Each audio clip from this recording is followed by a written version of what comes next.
ایک آئیڈیالوجی کے تحت آئین کی بالادستی کے لیے کھڑا ہے تو اس میں وزیر اعظم کا تو نہ کوئی دوش ہے نہ کابینہ کا کوئی اس میں رول ہے.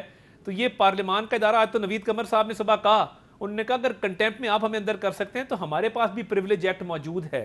یہ انہوں نے اسٹینڈنگ کمیٹی فائنانس کی میٹنگ میں بطور اسپیشل گیسٹ موجود تھا, تو انہوں نے کہا کہ پھر ہمارے پاس بھی آپشن موجود ہیں. تو پارلیمان کیا ہے جی پریولیج کمیٹی؟ آج انہوں نے یہ کہا کہ اگر کنٹیمپٹ کے تحت جوڈیشری کسی بھی پارلیمنٹ کے ممبر کو اندر کر سکتی ہے تو پریولیج ایکٹ کے تحت پارلیمان کے پاس بھی اختیارات موجود ہیں کہ جب اس کا استحقاق مجروح ہو تو وہ بھی نوٹس سرو کر سکتی ہے. استحقاق مجروح کرے کوئی جج. یہ نوید قمر صاحب نے آج اسٹینڈنگ کمیٹی فائنانس کی میٹنگ میں کہا.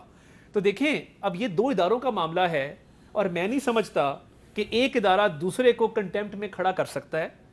اب جو معاملات ہیں سپریم کورٹ, میرا خیال ہے ان کے پاس اب پورا سپریم کورٹ نہیں ہے, نصف سپریم کورٹ جو آدھی سپریم کورٹ کے فیصلے ہیں, بیکاز اندر کا ایک ڈیوائیڈ ہے, تو جو 7 یا 8 ججز کے فیصلے ہیں آدھی سپریم کورٹ کے, ٹھیک ہے, اس پہ اب اگر آپ قانون سازی کا اختیار لے لیں گے, قانون کو پہلے ختم کر دیں گے, اور یہ کل آرڈر پاس کیا کہ آپ الیکشن کے لیے 21 ارب روپیہ اسمبلی سے بعد میں اس کی منظوری کروائیں, تو ہم نے آج منظوری کے لیے پیش کیا ہے وہ 21 ارب روپیہ. پارلیمان نے اس کو سپریم کورٹ کے آرڈر کے تحت اس کو بحث میں لائے, اس تحریک کو مسترد کر دیا. تو سپریم کورٹ کا تو آرڈر یہی تھا کہ پارلیمان اس کو منظور کرے. اب ہاں یا نہ میں جواب پارلیمان کے ممبرز نے اپنا مائنڈ اپلائی کر کے اپنا ذہن استعمال کر کے کرنا ہے آزادی سے. وہ کوئی روبوٹس نہیں ہے کہ جن کو ڈکٹیشن دی جا سکے. اظہر صدیق صاحب, اب آپ کو کیا لگ رہا ہے کہ خدا نہ خواستہ یا انشاءاللہ نوید قمر صاحب شہباز شریف صاحب کو ڈسکوالیفائی کروائیں گے, یا سپریم کورٹ جو ہے وہ شہباز شریف صاحب کو ڈسکوالیفائی نہیں کر سکتی, اس کو پوری کی پوری پارلیمنٹ کو ڈسکوالیفائی کرنا پڑے گا؟ آپ کو پتہ نا, نادان دوستوں کے ہوتے ہوئے عقل مند دشمنوں کی ضرورت نہیں ہے جی.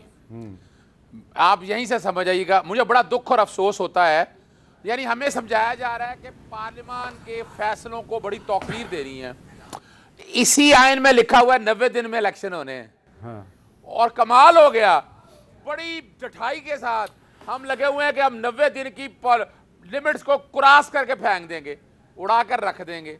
شرم سے ڈوب مرنے کا مقام ہے ان سب لوگوں کے لیے کہ جو باتیں کرتے ہیں کہ پارلیمان کی ہم عزت کر رہے ہیں, اور پارلیمان کی عزت آپ دیکھ لیں خود.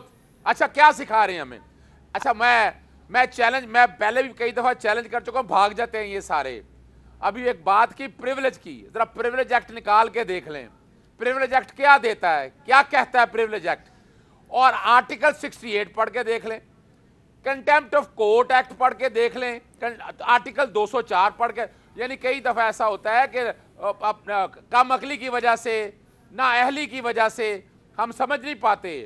اور میں بار بار ایک ذکر کر چکا ہوں کہ ہمیں چاہیے کہ آئین پاکستان 1973 کو نا اردو میں, ہندی میں, فارسی میں, عربی میں, پشتو میں بالکل ان سب کو ٹرانسلیٹ کر کے نا پڑھایا جائے. یعنی پارلیمان ہمیں بتائے گی کہ قانون کی انٹرپریٹیشن کیسے ہونی ہے. میں تو حیران ہو گیا ہوں. یعنی جو سپریم کورٹ جو عرصہ دراز جب سے پاکستان بنا ہے اب تک اگر آ جائیں, یا 1973 کے آئین سے اب تک لے لیں, یعنی اسی آرٹیکل 204 کو میں نے نہیں پرووائڈ کیا یا آپ نے نہیں پرووائڈ کیا, یہ کس نے پرووائڈ کیا؟ آپ کے آئین ساز نے, آئین سازوں نے 1973 میں. اور پھر آرٹیکل 189 دیا کہ سپریم کورٹ کے فیصلوں کا جو بھی ہوگا ہر ایک پہ پابند ہے. پھر آرٹیکل 190 میں کہا all executive head to act in aid of Supreme Court. مجھے کوئی ایک پروویژن بتا دیں کہ پارلیمان کے بارے میں لکھی ہو کہ پارلیمان کے فیصلوں کو عمل درآمد کرنے کے لیے سب کو عمل کرنا ہوگا. Not a single provision. ہم کون سی پروویژنز کو بیٹھ کے بیوقوف بناتے رہیں گے؟ یعنی حد ہوتی ہے. اب رانا ثناء اللہ کو میں تو حیران نہیں, وہ بھائی کیا واقعی آپ پارلیمان میں بیٹھنے والے آدمی ہیں؟ کیا واقعی پارلیمان ہے؟ آپ کہہ رہے ہیں, ڈیفائی کر رہے ہیں اوپنلی کہ آپ دھمکی دے رہے ہیں. کس کو دھمکی دے رہے ہیں؟ اداروں کو دھمکی دے رہے ہیں. آرٹیکل 4 اور 5 نہیں پڑھا, اور حلف اپنا اٹھا کر دیکھیں, کسی وقت حلف پڑھ کے دیکھ لیں کہ ڈیفینڈ کرنا ہے کانسٹیٹیوشن کو. اب آ جائیں اگلی بات کی طرف. انہوں نے غالباً فیصلہ نہیں پڑھا جب 21 ارب روپیہ دینا تھا, اور حامد میر صاحب, اب یہ اس پوری پارلیمان کو چیلنج دے رہا ہوں کہ 2 طرح کی بجٹ سٹیٹمنٹ آتی ہیں. ایک آتی ہے اینول بجٹ سٹیٹمنٹ, وہ ابھی جون میں آئے گی, پورے سال کی پروجیکشن دی جائیں گی. ان بٹوین جب خرچے کوئی کرنے ہو تو سپلیمنٹری گرانٹ آتی ہے, ایک اماؤنٹ آتی ہے, وہ اماؤنٹ خرچ کر لی جاتی ہے, اور اس کے بعد جب سپلیمنٹری گرانٹ رکھی جاتی ہے اور سپلیمنٹری بجٹ منظور کر لیا جاتا ہے. اور میں اتنی مثالیں دے دوں گا آپ کے سامنے. میٹرو اورنج کا پروجیکٹ اٹھا کر دیکھ لیجئے گا کہ میٹرو اورنج پروجیکٹ کا جتنا بجٹ اپروو ہوا تھا اور سپلیمنٹری گرانٹیں کتنی ہیں جی. یعنی ایک چھوٹے سے پروجیکٹ کے لیے آپ نے کتنی سپلیمنٹری گرانٹ لی اور بعد میں منظور ہو گئی. اب یہاں آ جائیں, یہاں ہے 90 دن کے اندر الیکشن کرانا ہے اور پیسے آنے ہیں فیڈرل کنسولیڈیٹڈ فنڈ سے. یعنی اگر یہ پارلیمان یوں کر دے مثال کے طور پر کہ عدلیہ کے پیسے روک لے سارے, بھی فیڈرل کنسولیڈیٹڈ فنڈ میں ہے نا, یہ تو روزانہ کی تنخواہیں روک لے اس طرح, تو پھر کیا ہوگا؟ اسی لیے فیڈرل کنسولیڈیٹڈ فنڈ میں اندر اس لیے رکھا گیا ہے کہ ان اماؤنٹس کو اس طرح آپ کوسچن نہ کر سکیں. کل نیب کو روک لیا جائے, کل مثال کے طور پر جو انڈیپینڈنٹ ادارے ہیں, پرابلم یہاں کیا ہو رہی ہے, ہم نے اسٹیٹ اور گورنمنٹ کو اوور لیپ کر دیا ہے. یہ اسٹیٹ کے تابع ہے گورنمنٹ, یہ گورنمنٹ اسٹیٹ کے تابع بن گئی ہے. یعنی یہ گورنمنٹ ان کی ہوگی, آ گئی, مان لیا. ان کے پاس میجورٹی کہاں سے ہے؟ میجورٹی تو ان کے پاس ہے نہیں. اگر میجورٹی ان کے پاس ہوتی تو پی ٹی آئی کے لوگ بھی اندر بیٹھے, پھر پارلیمنٹ کی میجورٹی سمجھ میں آتی کہ اس وقت آپ جو بیٹھے کر رہے ہیں, خدا را don't defy the constitution, don't make fun of this. پوری دنیا میں مذاق اڑ رہا ہے. بالکل صحیح ہے. انڈیا میں یو کے میں جہاں کہیں بھی دیکھ لیں آپ لے لیں کسی کو بھی قانون دان کو جو قانون سمجھتے ہوں, وہ بتائیں گے کیا ہو رہا ہے. اچھا, جو تحریک آج جو تحریک پیش کی نا, آج جو تحریک قومی اسمبلی نے مسترد کیا ہے, اس تحریک کے بارے میں قومی اسمبلی کے ممبر مولانا عبدالاکبر چترالی صاحب سے بات کرتے ہیں. چترالی صاحب, جب تحریک پیش کی گئی تو آپ ہاؤس میں موجود تھے, تو آپ نے اس تحریک کی حمایت کی یا مخالفت کی؟ دیکھیں, اصل میں بات یہ ہے, بسم اللہ الرحمن الرحیم, جماعت اسلامی کا ایک موقف ہے, اور چونکہ میں قومی اسمبلی میں جماعت اسلامی پاکستان کا نمائندہ ہوں, اور میں اپنے بڑوں سے مشاورت کے بعد کوئی بھی قدم اٹھاتا ہوں, اور جو ہدایات مجھے مرکز سے ملتے ہیں ان ہدایات کے مطابق میں آگے قدم رکھتا ہوں. صورتحال اس وقت یہ ہے کہ جماعت اسلامی کا ایک سوچا سمجھا ایک پالیسی ہے, وہ یہ ہے کہ اس وقت اگر ہم پنجاب میں 14 مئی کو اور خیبر پختونخوا میں مئی کے آخری ہفتے میں الیکشن کرا لیں, تو کیا ان الیکشنوں سے سیاسی استحکام آئے گا؟ کیا ان الیکشنوں پر قوم کا اعتماد ہوگا؟ کیا قوم اس پر مطمئن ہوگی کہ جو الیکشن ہوئے ہیں وہ ٹھیک ہوئے ہیں؟ اور کیا اس میں جو کارکنان کے درمیان جو چپقلش اس وقت سیاسی مخالفت جو ہے وہ ذاتی مخالفت تک بات پہنچ گئی ہے, یہ کیا مزید اس کو تقویت ملے گی یا نہیں؟ ہمارے خیال میں پنجاب اور خیبر پختونخوا کے الیکشن سے یہ مسائل حل نہیں ہوں گے.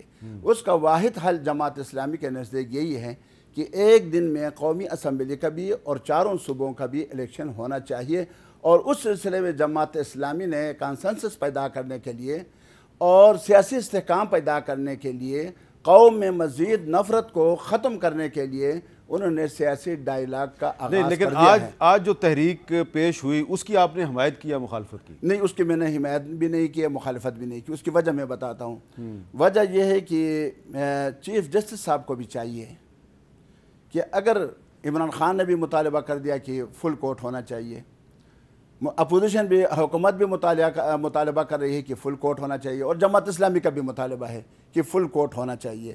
جب سپریم کورٹ کے اندر بعض ججوں نے بھی ان سے اختلاف کیا, جب اختلاف کیا تو ان کو کم از کم آنا کے اس خول سے باہر ہو کر قوم کے لیے, اس ملک کے لیے, ان دو اداروں کے لیے, یہ بہت اہم ادارے ہیں. ایک ادارہ ہے مقننہ, اس سے قانون سازی کوئی نہیں چھین سکتا. دوسرا ہے عدلیہ, عدلیہ سے ان کے جو اختیارات ہیں وہ بھی کوئی نہیں چھین سکتا. وہ یہ ہے کہ قانون جب آتا ہے, بن جاتا ہے, تو اگر فل کورٹ از خود نوٹس میں یہ فیصلہ کر لے کہ یار یہ قرآن و سنت کے خلاف یا آئین پاکستان کے کسی دفعے کے خلاف یہ قانون بنا ہے, تب جا کے وہ اس کو ریجیکٹ بھی کر سکتے ہیں, مسترد بھی کر سکتے ہیں. لیکن قانون بنا ہی نہیں ہے, قومی اسمبلی سے پاس ہوا ہے, تو اس کو ریجیکٹ کر کے یہ مقننہ کی اختیارات کو وہ بھی محدود کر مولانا رہے ہیں۔ صاحب اب آپ کی گفتگو جن لوگوں نے سنی ہے، جو سن رہے ہیں اس وقت، ان کو کیا یہ تاثر نہیں ملے گا کہ جماعت اسلامی بظاہر تو حکومت اور پی ٹی آئی کے درمیان مذاکرات کے لیے کوشش کر رہی ہے، لیکن اس کا موقف جو ہے وہ حکومت کے موقف کے بہت قریب ہے، بلکہ بہت زیادہ قریب ہے؟ نہیں، قریب مریب ہم دونوں دیکھیں، ہم نے پی ڈی ایم کا حصہ ہیں الحمدللہ، پہلے دن سے عدم اعتماد میں بھی، ٹھیک ہے، اور اعتماد کے وارڈ میں بھی، اور اس کے بعد بھی آپ نے میرے تقریراً سنی ہیں، قوم نے بھی سنی ہے، جو میں ان کے غلط کاموں کو بھی اسی انداز میں لیتا ہوں جس انداز میں پی ٹی آئی کے دور میں لے لیتا۔ اس میں کوئی شک نہیں ہے کہ ہم نہ پی ڈی ایم میں ہیں، نہ پی ٹی آئی کا حامی ہیں، نہ پی ڈی ایم، ہم صرف اس ملک کے حامی ہیں۔ ٹھیک ہے، ہم اس ملک کو مزید اس ملک کا استحکام آئین پاکستان کے استحکام میں آئین پاکستان کے استحکام میں ہے، اور قومی اسمبلی کو مقننہ کی حیثیت سے مان کر اس میں ہے، اور عدلیہ کو یعنی بطور عدلیہ لینا یہ ہمارے لیے ہمارے ملک۔ اچھا، اب عطا اللہ تارڑ صاحب، آج سابق وزیر قانون پی ٹی آئی کے رہنما فواد چودھری صاحب ایک بات کہہ رہے ہیں، ذرا سنیں وہ کیا کہہ رہے ہیں۔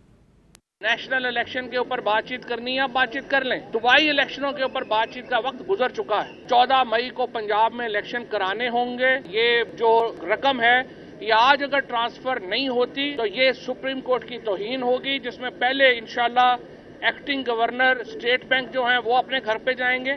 لندن پلان یہ ہے جو نواز شریف نے اور مریم نواز نے بنایا ہے کہ شہباز شریف کو ڈسکوالیفائی کروانا ہے۔ اچھا، اب یہ اس میں ایک کانسپریسی تھیوری بنا دی ہے فواد چودھری صاحب نے، لیکن وہ کہہ رہے ہیں کہ پہلے قائم مقام گورنر اسٹیٹ بینک جائے گا اور اس کے بعد پھر شہباز شریف بھی جائیں گے۔ تو اور دوسری بات یہ ہے کہ جو جماعت اسلامی کوشش کر رہی ہے مذاکرات، وہ تو میرا خیال ہے پی ٹی آئی اس میں نہیں آئے گی، کیونکہ وہ جماعت اسلامی 14 مئی کو الیکشن نہیں چاہتی، اور فواد چودھری صاحب کہتے ہیں اگر 14 مئی کو الیکشن نہیں ہوتا تو یہ سپریم کورٹ آف پاکستان کی توہین ہے۔ تو ڈسکوالیفیکیشن آف پرائم منسٹر کی طرف بڑھ رہے ہیں آپ؟ نہیں، قطعاً نہیں میر صاحب۔ دیکھیں نا، ابھی جو اظہر صدیق صاحب نے بھی بات کی اور فواد چودھری صاحب بھی بات کر رہے ہیں، اب سپلیمنٹری گرانٹ یہ کہتے ہیں کہ جی وہ 21 ارب آپ خرچ دیں، منظوری بعد میں لے لیں۔ اگر بعد کی منظوری نہ دی جائے تو میرا سوال یہ ہے کہ وہ 21 ارب روپیہ کون گھر سے لا کے سرکاری خزانے میں جمع کرائے گا؟ تو یہ اس کا جواب کسی کے پاس بھی نہیں ہے۔ اور دیکھیں، توہین تب شروع ہوئی تھی جب 63A کی غلط تشریح کر کے لوگوں کو گھر بھی بھیجا گیا، ان کے ووٹ گنتی میں شمار بھی نہیں کیے گئے، پارٹی ہیڈ کی جگہ پارلیمانی پارٹی کو ڈال دیا گیا، اور پارٹی ہیڈ کو ڈکٹیٹر کے درجے پہ فائز کر دیا گیا۔ تو دیکھیں نا، اب یہ کہانی آج کی تو نہیں ہے۔ میں تو کہتا ہوں کہ یہ زمان پاک پلان ہے۔ زمان پاک پلان کیا تھا کہ 63A کی غلط تشریح ہو، تحریک انصاف کی پنجاب میں حکومت بنے، وہ اسمبلیاں توڑیں۔ نہیں، آپ دوسرے الفاظ میں چیف جسٹس آف پاکستان کو کہہ رہے ہیں کہ وہ زمان پارک پلان کا حصہ ہیں؟ نہیں، میں تو یہ کہہ رہا ہوں کہ ایک غلط آئین کی تشریح ہوئی ہے۔ اب یہ مجھے نہیں پتا وہ پلان کہاں بنا، کیسے بنا۔ آپ نے کہا زمان پارک میں بنا، باتوں سے یہی ظاہر ہوتا ہے کہ کہیں نہ کہیں نہیں، کوئی نہ کوئی پلان تھا۔ دیکھیں، آئین کا ایک آرٹیکل میں کورٹ میں تھا، میں بول دوں، آپ بعد میں بول لیجیے گا اپنی باری پہ، میں انٹرفیئر نہیں کرتا آپ کی باری میں۔ کہیں نہ کہیں دال میں کچھ کالا ہے، ٹھیک ہے۔ کیا ہے 63A کی جب غلط تشریح کی گئی اور ممبران کا ووٹ گنتی میں شمار نہیں کیا گیا، پھر چودھری شجاعت کی چٹھی کو ڈسریگارڈ کیا گیا، اور پی ٹی آئی کے ممبران کو عمران خان کی چٹھی بھی نہیں تھی، نہ پارلیمانی پارٹی کی چٹھی تھی، اسد عمر نے چٹھی لکھی تھی، اس کے تحت ان کے ووٹ گنتی میں شمار نہیں کیے گئے۔ تو میں یہ کہتا ہوں کہ 63A کی غلط تشریح سے فائدہ کس کو ہوا؟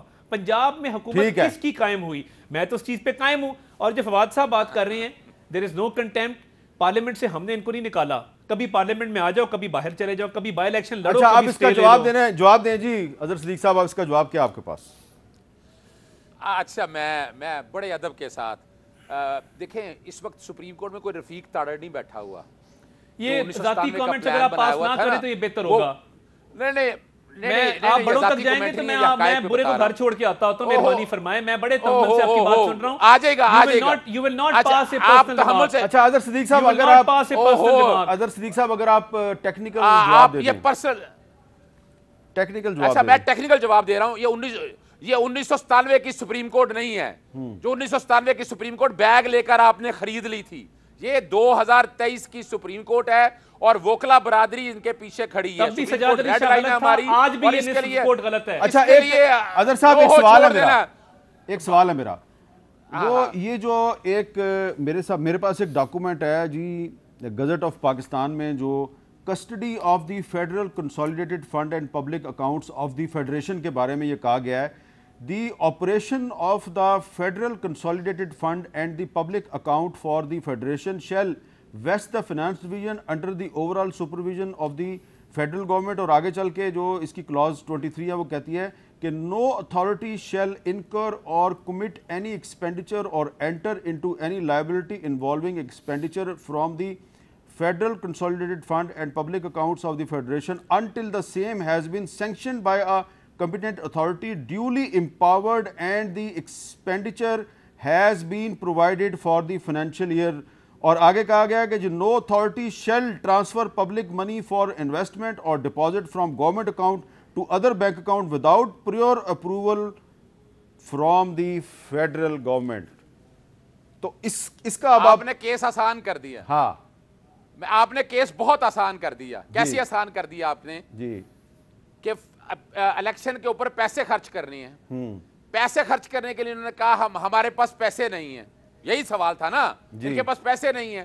اسٹیٹ بینک کو بلایا, اسٹیٹ بینک نے 1346 ارب روپے کا اکاؤنٹ دے دیا آپ کے سامنے, اور وہ باقاعدہ آرڈر کے اندر انکارپوریٹ کیا ہوا ہے. اگر آپ آرڈر نکال لیں, میں آپ کے سامنے آرڈر سامنے رکھ دیتا ہوں, اس آرڈر کو ذرا سامنے رکھ کر آپ دیکھ لیں, اور باقاعدہ کیا کیا ہے ذرا سن لیجئے گا. پیرا نمبر ہے, یہ پیرا نمبر میں پڑھنے لگا ہوں اس کا, جی یہ میں پیرا نمبر پڑھنے لگا ہوں, یہاں لکھا ہے جی In compliance of our direction, the acting governor State Bank of Pakistan presented to the court a statement setting out the amounts and monies of the federal consolidated government which are under the custody, control and management of State Bank.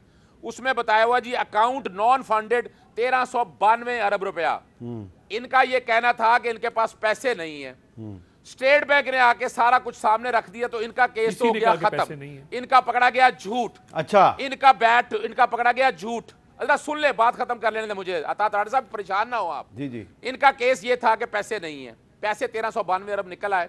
اب مجھے یہ بتا دیں, یہ ہے امین, یہ ہے امانت دار فیڈرل گورنمنٹ کے پاس. یہ ان کا کوئی ذات کا جاگیر کا نہیں ہے, یا یہ گھر کا پیسہ نہیں ہے ان کا, یہ میرے اور آپ کے ٹیکسز کا پیسہ ہے جو ان کے پاس پڑا ہوا ہے امانت کے طور پر. اور یہ امانت کیا خرچ کر رہی ہے, یعنی انہوں نے خرچ کرنی ہے الیکشن کرانے کے لیے.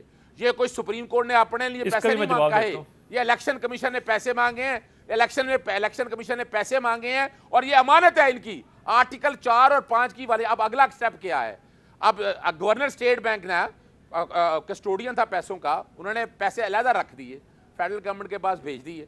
اب فیڈرل گورنمنٹ, اب سن لیجیے گا اگلی بات میری, فیڈرل گورنمنٹ اگر انکار کر رہی ہے کہ یہ پیسہ ہم نے الیکشن کے نہیں دینا, تو یہ 4 اور 5 کی وائلیشن, اور یہ گورنمنٹ پوری گھر جائے گی. میرے لفظ کوٹ ان کوٹ یاد رکھ لیجیے گا, پوری گورنمنٹ گھر جائے گی. گورنمنٹ اگر انکار کرے گی, جی سن لیں, اب سن لینا اب ہمت کر کے سنیے گا بات.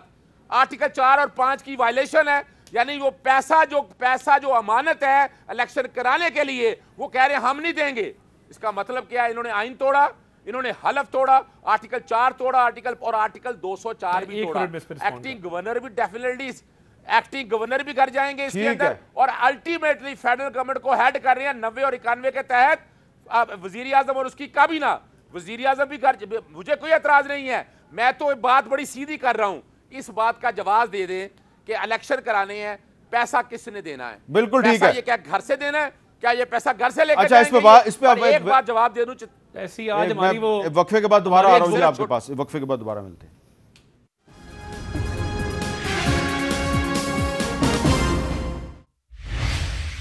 کیپٹل ٹاک میں دوبارہ خوش آمدید. اس سے پہلے کہ میں آگے چلوں, جو ہم بحث وقفے سے پہلے کر رہے تھے اس پہ بات کروں. 2-3 معاملات ہیں جن کا تعلق امور داخلہ کے ساتھ ہے, تو مشیر داخلہ صاحب ہمارے ساتھ موجود ہیں, پہلے ذرا وہ کلیئر کر لیتے ہیں. طارڑ صاحب ذرا یہ بتائیں کہ یہ آج کچھ پی ٹی آئی کے دوست کہہ رہے ہیں کہ عید کی چھٹیوں میں عمران خان صاحب کو گرفتار کرنے کا منصوبہ ہے, کوئی یہ بات ہے ایسی؟ دیکھیں میرا خیال ہے ویسے ان کو گرفتاری کا فوبیا ہو گیا ہے, نہ میرے پاس ایسی کوئی اطلاعات ہیں, نہ ایسا کوئی پلان ہے.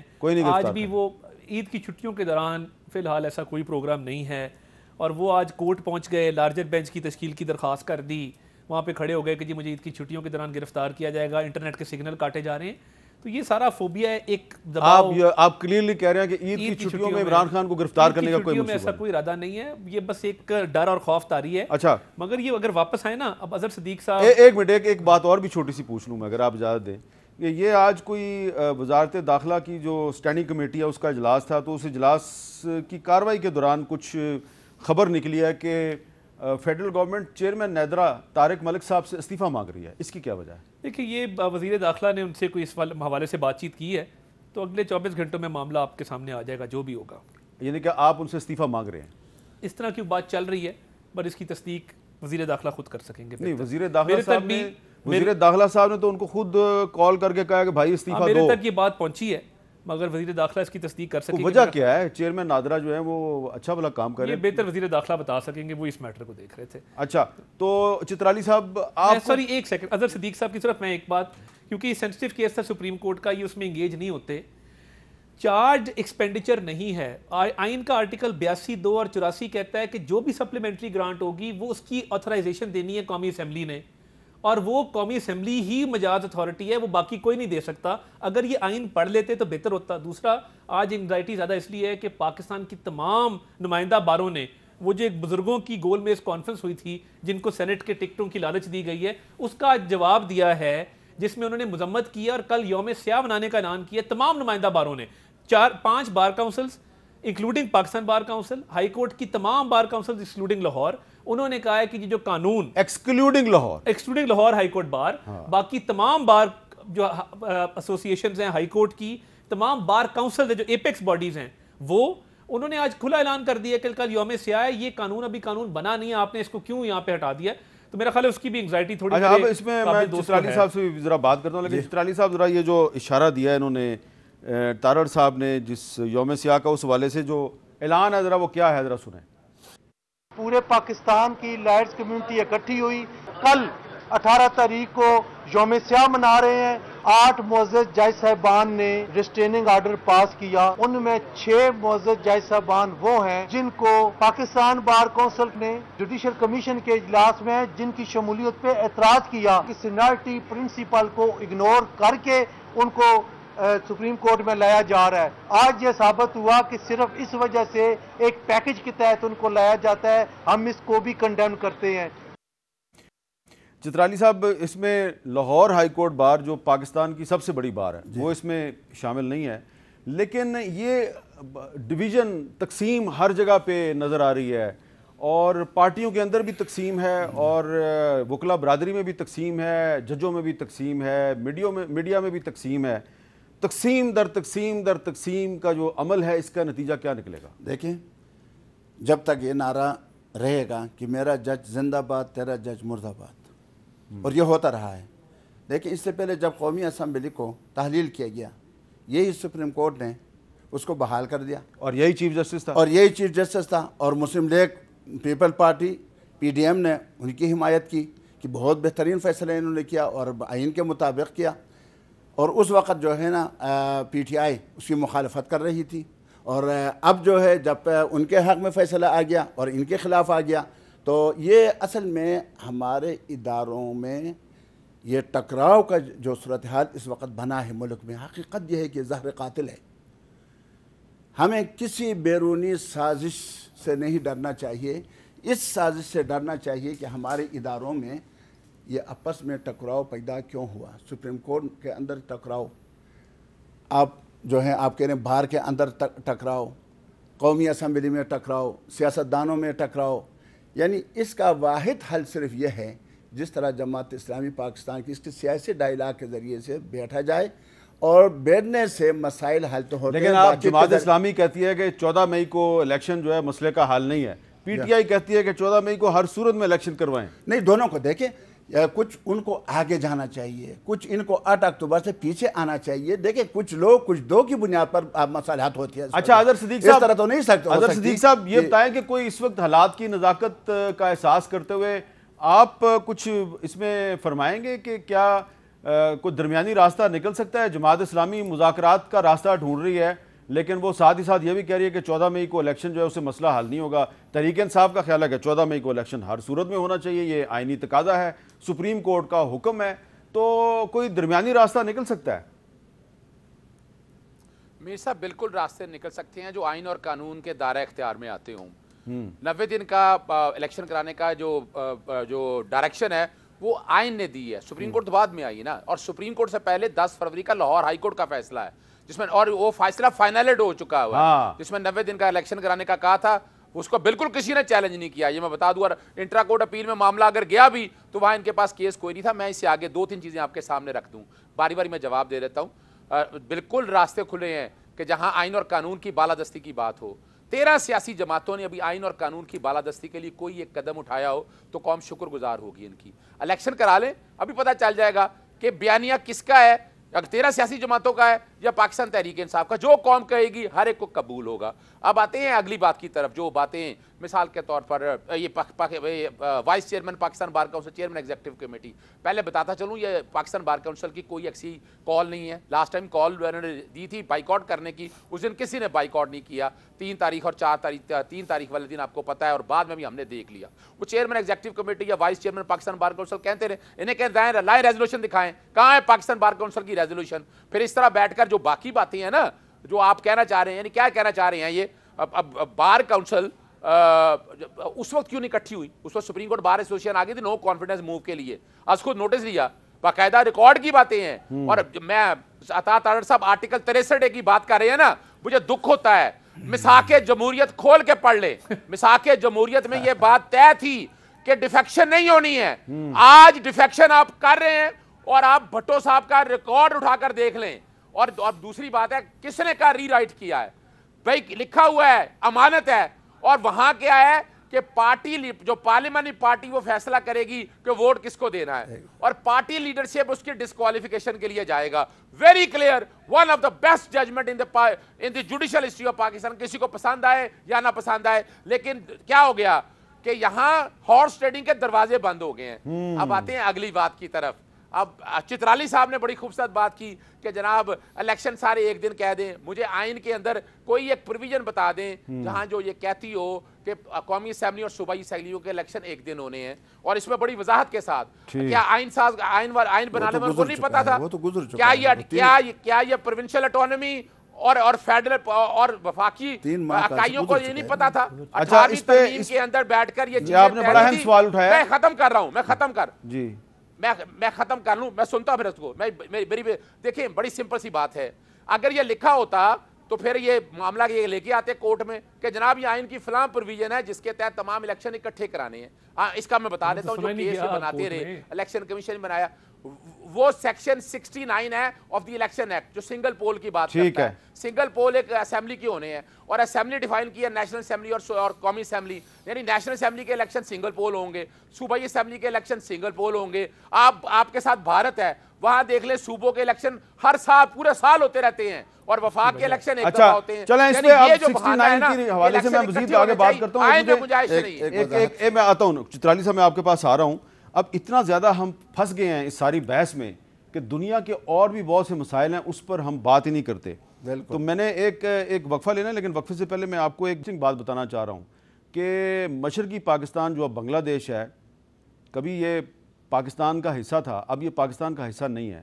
بنگلہ دیش کی جو خاتون پرائم منسٹر ہے محترمہ حسینہ واجد صاحبہ, وہ آج کل انہوں نے کچھ ریکارڈ قائم کرنے شروع کر دیے ہیں. ایک تو ایکسپورٹ کے حوالے سے, جی ڈی پی گروتھ کے حوالے سے ان کا ریکارڈ اپنا ہے, لیکن محترمہ حسینہ واجد صاحبہ نے ایک دن میں 50 مساجد کا افتتاح کر کے بھی ایک ریکارڈ قائم کیا ہے, اور وہ اب تک ملک بھر میں 200 مساجد کا افتتاح کر چکی ہیں. آنے والے دنوں میں انہوں نے 564 مساجد کا افتتاح کرنا ہے جن کی تعمیر چل رہی ہے, اور جون 2024 تک ان تمام تقریباً 600 مساجد کی تعمیر مکمل ہو جائے گی. اور یہ مساجد کون بنا رہا ہے, اس کا افتتاح کون کر رہا ہے؟ حسینہ واجد, جس کے بارے میں ہمیں یہ کہا گیا تھا وہ اور اس کا باپ جو ہیں وہ اسلام کے دشمن ہیں اور انڈین ایجنٹ ہیں. آج وہاں پہ وہ ایک دن میں 50 مساجد کا افتتاح کر رہی ہے. اس کا بظاہر کو پاکستان سے تعلق نہیں ہے, لیکن میں آپ کو بتانا چاہتا ہوں کہ جن کو ہم نے غدار قرار دے کے اپنے سے علیحدہ کر دیا، وہاں پہ آج مساجد کا افتتاح ہو رہا ہے اور ہم ایک دوسرے سے لڑ رہے ہیں. وقفہ اور وقفے کے بعد جو نقطہ اٹھایا ہے اظہر صدیق صاحب نے، اس پہ بات کرتے ہیں.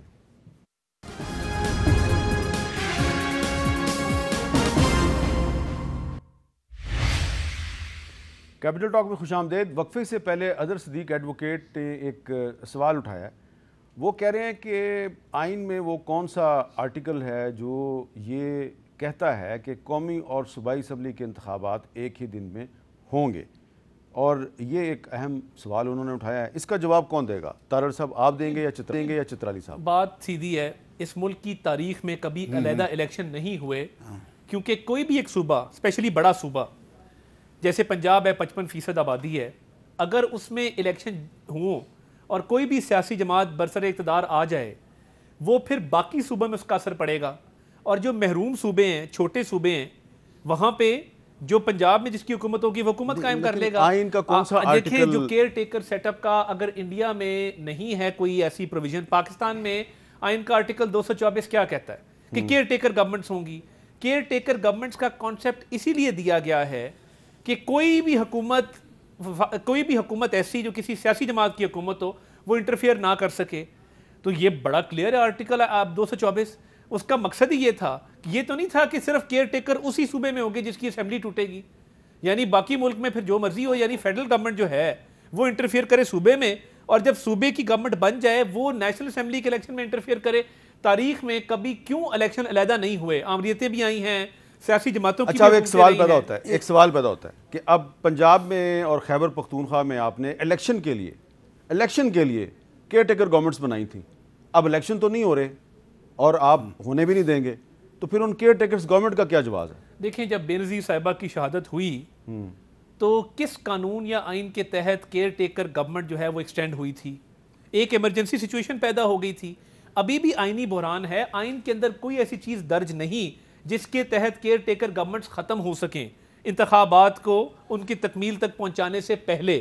تو یہ کیئر ٹیکر گورنمنٹس تو رہیں گی. اس میں دیکھیں یہ بھی دیکھا جائے نا کہ آئین کے کس آرٹیکل میں یہ ہے کہ یہ دونوں الیکشن علیحدہ ہوں گے، یہ بھی نہیں ہے. لیکن جب آپ قومی سطح پر سوچتے ہیں، آپ ملک کے لیے سوچتے ہیں، آپ اداروں کے لیے سوچتے ہیں، آپ یہ سوچتے ہیں کہ اس وقت جو انارگی ہے، اس وقت جو سیاسی چپقالش ہے، اس وقت جو دوریاں ہیں، اس وقت جو سیاست کو ذاتی عناد کا بنیاد بنایا گیا ہے، ان حالات میں میرے خیال میں فرض عین بنتا ہے کہ ایک ہی دن الیکشن ہو. اور یہ اس میں یہ ہوگا کہ ایک فریش حکومت آئے گی، قوم کو اس پر اعتماد ہوگا، پوری دنیا کا اعتماد اس پر ہوگا، اور پھر یہ ہے کہ ملک ترقی بھی اس وقت. اچھا، اب فرض کریں کہ عمران خان صاحب آپ کی اس بات سے اتفاق کر لیتے ہیں، ٹھیک ہے، تو اکتوبر کی بجائے جولائی یا اگست میں کوئی الیکشن کی ڈیٹ رکھ لیتے ہیں، ٹھیک ہے. اس کے بعد عمران خان صاحب جو ہے وہ الیکشن میں ان کو میجورٹی مل جاتی ہے، تو آپ کو وہ رزلٹ قابل قبول ہوگا؟ بالکل صحیح الیکشن ہو. دیکھیں، شفاف غیر جانبدار الیکشن ہو، الیکشن کمیشن کسی کی طرفداری نہ کرے، اور وہاں جو ہے نا اپنے آدمیوں کو نہ بٹھایا جائے، جس طرح ہوتا رہا ہے ہمارے یہاں ہوتا رہا ہے. تو اس کے لیے بہتر ہے کہ پھر چیف الیکشن کمیشنر بہت کنٹروورشل آدمی ہے، اس کو بھی تبدیل کر دیا جائے. بعد ہم تو دیکھیں، جماعت اسلامی کا پہلے سے جب قومی اسمبلی میں یہ الیکشن کمیشن کے حوالے سے بل آیا تھا، تو اس میں 9 ترامی میں نے پیش کی تھی. ٹھیک ہے جی، عرض کر رہا ہوں اس میں کیا تھا. اس میں یہ تھا کہ الیکشن کمیشن کو انپاور کیا جائے، فل پاور ان کو دیا جائے، ان کو بااختیار بنایا جائے، ان کو جتنا فرق. جی اظہر صاحب جلدی سے بات مکمل کیجیے گا. اچھا، میں کوئی نہیں، یہ ابھی صرف خواہشات پہ بات ہو رہی ہے. خواہشات نہ آئین ہے نہ قانون ہے، بڑی سیدھی سی بات ہے. دوسری تو باتیں ابھی بڑی زبردست نگران سیٹ اپ کی بات کی. یہ جو نگران سیٹ اپ الیکشن، ابھی سارا ملک میں بحران کی ذمہ دار الیکشن کمیشن ہے. محسن نقوی کو الیکشن کمیشن نے لگایا. ٹرانسفر پوسٹنگ ساری دیکھ لیں، 144 کا نفاذ دیکھ لیں، آپ پرچے دیکھ لیں پی ٹی آئی کے اوپر. اس وقت بیٹھ کے نگران حکومت کام کر رہی ہے اور ایک سیاسی جماعت کو سنب کر رہی ہے. کسی نے کوئی بات کی ہو الیکشن میں. اور دوسری بات ہے، آپ کو یاد ہوگا حمزہ شریف تھے اس ملک کے پنجاب کے وزیر اعلیٰ. 22 سیٹوں پہ ضمنی الیکشن ہوئے، ان کی موجودگی میں ہوئے تھے. یعنی یہ جو بہانہ بنا کر کے جناب کہ نگران سیٹ اپ، اور آئین میں بڑی واضح طور پر ہے، اگر نیشنل اسمبلی میں الیکشن ہونے ہیں تو وہ نگران سیٹ اپ ہوگا.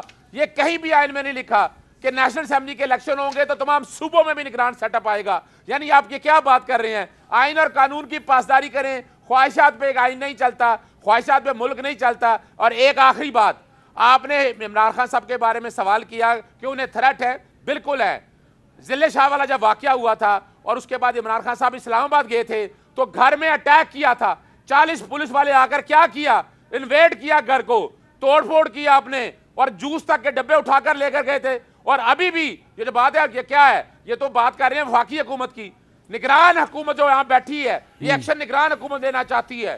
اچھا, ایک آخری ایک جو بات آپ نے کی ہے وہ بڑی امپورٹنٹ ہے, اور میں عطاء اللہ تارڑ صاحب کو یہ کہنا چاہتا ہوں کہ تارڑ صاحب, جو آپ نے عمران خان کے گھر سے جوس کے ڈبے اٹھائے ہیں, پلیز واپس کریں. آپ سب کا بہت بہت شکریہ. دیکھیں, دہشت گرد کو جب پناہ دیں گے تو پھر کیا ہوگا وہاں؟